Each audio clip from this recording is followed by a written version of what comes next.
দর্শক, একটু ঠান্ডা মাথায় চিন্তা করুন। বাংলাদেশের রাজনীতির মাঠ থেকে হঠাৎ করে যদি এত বড় মাপের একজন প্রভাবশালী নেতা একেবারে হাওয়ায় মিলিয়ে যান, তখন প্রশ্ন ওঠাটাই কি স্বাভাবিক নয়? মির্জা আব্বাস আসলে কোথায়? তিনি কি সত্যি গুরুতর অসুস্থ হয়ে জীবন মৃত্যুর সন্ধিক্ষণে লড়ছেন, নাকি এই অসুস্থতার আড়ালে লুকিয়ে আছে দেশ ছেড়ে পালানোর এক সুকৌশলী এবং হাড় হিম করা পলিটিক্যাল এক্সিট প্ল্যান বা মাস্টার প্ল্যান?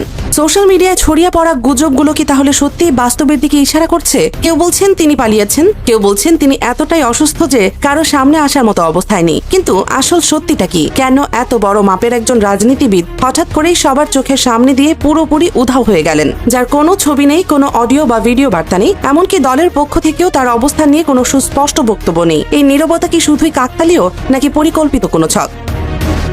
প্রিয় দর্শক, ব্রেকিং নিউজ এইমাত্র পাওয়ার সংবাদে স্বাগত।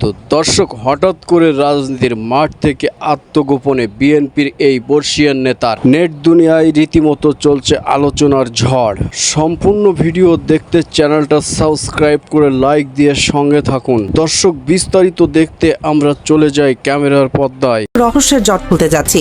ঘটনা প্রবাহ আসলে কোন দিকে ইশারা করছে এবং এর পেছনের আসল সমীকরণটি কি, তা আজ আপনাদের সামনে একেবারে আয়নার মতো পরিষ্কার করে দেব। তাই ভিডিওটি একটু স্কিপ না করে একেবারে শেষ পর্যন্ত আমাদের সাথেই থাকুন। আসুন একেবারে শুরু থেকে শুরু করি। এই পুরো রহস্যের শেকড় লুকিয়ে আছে গত জাতীয় সংসদ নির্বাচনে। ঢাকা ৮ আসনে মির্জা আব্বাসের সবচেয়ে শক্তিশালী এবং শক্ত প্রতিদ্বন্দ্বী হিসেবে মাঠে নেমেছিলেন তরুণ নেতা ওসমান হাদি। এই তরুণ নেতার জনপ্রিয়তা তখন একেবারে তুঙ্গে। সাধারণ মানুষের সঙ্গে তার সরাসরি যোগাযোগের কারণে তিনি খুব অল্প সময়ে সবার নজর কাড়তে সক্ষম হয়েছিলেন। রাজনৈতিক বিশ্লেষক থেকে শুরু করে সাধারণ ভোটার অনেকেই তখন মনে করছিলেন যে নির্বাচনের জয়ের পথে ওসমান হাদি হয়তো মির্জা আব্বাসের একজন পাহাড় সম বাধা হয়ে দাঁড়াতে পারেন। রাজনীতিতে এরকম একজন শক্তিশালী প্রতিদ্বন্দ্বী থাকাটা যে কারো জন্যই বেশ চাপের। নির্বাচনের মাঠে যখন এক হাড্ডাহাড্ডি লড়াইয়ের আভাস পাওয়া যাচ্ছিল, ঠিক তখনই ঘটে গেল এক মর্মান্তিক এবং হাড় হিম করা ঘটনা।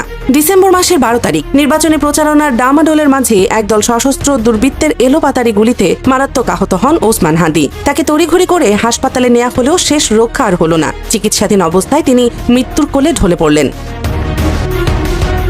দর্শক, একজন শক্তিশালী প্রতিদ্বন্দ্বীর এই অকাল মৃত্যু পুরো নির্বাচনী দৃশ্যপটকে আমূল বদলে দিল। নির্বাচনের মাঠ বলতে গেলে মির্জা আব্বাসের জন্য একেবারেই ফাঁকা হয়ে গেল। এরপর ফেব্রুয়ারির 12 তারিখের নির্বাচনে মির্জা আব্বাস বিপুল ভোটে জয়লাভ করলেন। তার একমাত্র প্রতিদ্বন্দ্বী ছিলেন নাসির উদ্দিন পাটোয়ারি, যিনি শক্ত প্রতিরোধ গড়ে তুলতে পারলেও শেষ পর্যন্ত ভোটে হেরে যান। এদিকে সংসদ সদস্য নির্বাচিত হওয়ার পাশাপাশি মির্জা আব্বাস খোদ প্রধানমন্ত্রীর রাজনৈতিক উপদেষ্টার মতো এক অত্যন্ত প্রভাবশালী দায়িত্বও পেলেন। সবকিছু মিলিয়ে তার রাজনৈতিক ক্যারিয়ার তখন সবচেয়ে শক্তিশালী এবং অবস্থানে। নির্বাচনের পর থেকে মার্চ মাসে শুরু পর্যন্ত তিনি রাজনীতির মাঠে বেশ সরব ছিলেন। বিভিন্ন রাজনৈতিক কর্মসূচিতে তাকে নিয়মিত দেখা যেত এবং তখন তাকে দেখে অন্তত গুরুতর অসুস্থতার কোনো লক্ষণই প্রকাশ পায়নি। তাহলে হঠাৎ করে কি এমন ঘটল?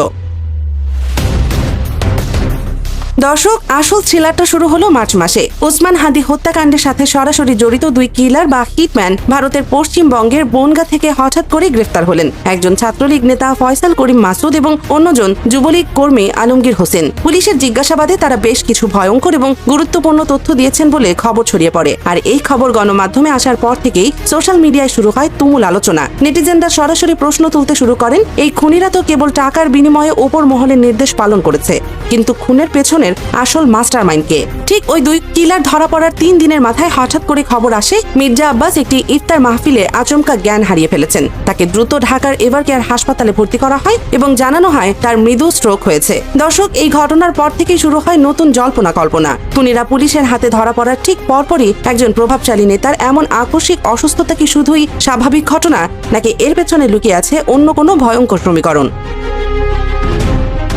এর পরের ঘটনা প্রবাহ আরো বেশি রহস্যময়। হাসপাতালে ভর্তির 4 দিন পর 15 মার্চ তাকে এয়ার অ্যাম্বুলেন্সে করে তড়িঘড়ি সিঙ্গাপুরে পাঠানো হয়। অফিসিয়াল কারণ ফিজিওথেরাপি এবং উন্নত চিকিৎসা। কিন্তু পরে খবর আসে সিঙ্গাপুর থেকে তাকে মালয়েশিয়ায় স্থানান্তর করা হয়েছে। সাধারণ মানুষ থেকে শুরু করে রাজনৈতিক বিশ্লেষক সবার মনে একটা বড় খটকা, সিঙ্গাপুরের মতো বিশ্বমানের চিকিৎসা ব্যবস্থা ছেড়ে মালয়েশিয়ায় কেন? সেখানে লোকচক্ষুর অন্তরালে লুকিয়ে থাকাটা কি তুলনামূলকভাবে সহজ?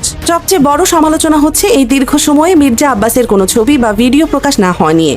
বর্তমান ডিজিটাল যুগে যেখানে একজন সাধারণ মানুষ সামান্য অসুস্থ হলেও সোশ্যাল মিডিয়ায় আপডেট দেন, সেখানে এত বড় নেতার এতদিন চিকিৎসাধীন থাকার পরও তার বেঁচে থাকার বা চিকিৎসার কোনো প্রমাণ নেই কেন?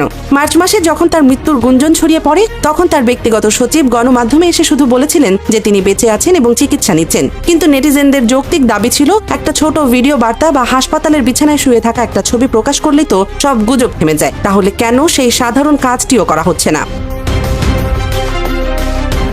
রাজনৈতিক বিশ্লেষকরা এর পেছনে সম্পূর্ণ ভিন্ন এবং ভয়ঙ্কর একটা কারণ দেখছেন। তাদের মতে, কোনো ভিজুয়াল প্রমাণ প্রকাশ করলে তদন্তকারী কর্মকর্তারা তার সাথে যোগাযোগের চেষ্টা করতে পারেন। রিমান্ডে থাকা আসামিরা যদি জিজ্ঞাসাবাদে এমন কোনো তথ্য দেন যা সরাসরি মির্জা আব্বাসের দিকে আঙুল তোলে, তাহলে পরিস্থিতি চরম জটিল হয়ে উঠতে পারে। সোশ্যাল মিডিয়ায় গুঞ্জন চলছে যে খুনের নির্দেশদাতা হিসেবে তার নাম উঠে এলে তদন্তের স্বার্থে তাকে জিজ্ঞাসাবাদ করার প্রয়োজন হবে। আর ঠিক এই আইনি ঝামেলা এড়াতেই কি তিনি বিদেশে আত্মগোপন করে আছেন? নেটিজেনদের অনেকে এই আকস্মিক অসুস্থতা এবং তড়িঘড়ি বিদেশ যাত্রাকে একটি নিখুঁত পলিটিক্যাল এক্সিট প্ল্যান বলে আখ্যায়িত করছেন। খুনিরা ধরা পড়ার পরপরই এই ঘটনা ঘটায় সন্দেহ আরো বেড়েছে। এছাড়া খোদ তার দলের পিন পতন নীরবতাও রহস্যজনক। দলের এত বড় নেতা, প্রধানমন্ত্রীর উপদেষ্টা দীর্ঘদিন বিদেশে চিকিৎসাধীন, অথচ দলের পক্ষ থেকে কোনো প্রেস ব্রিফিং বা আপডেট নেই। এই নীরবতাকে অনেকেই কৌশলগত দূরত্ব বলে মনে করছেন।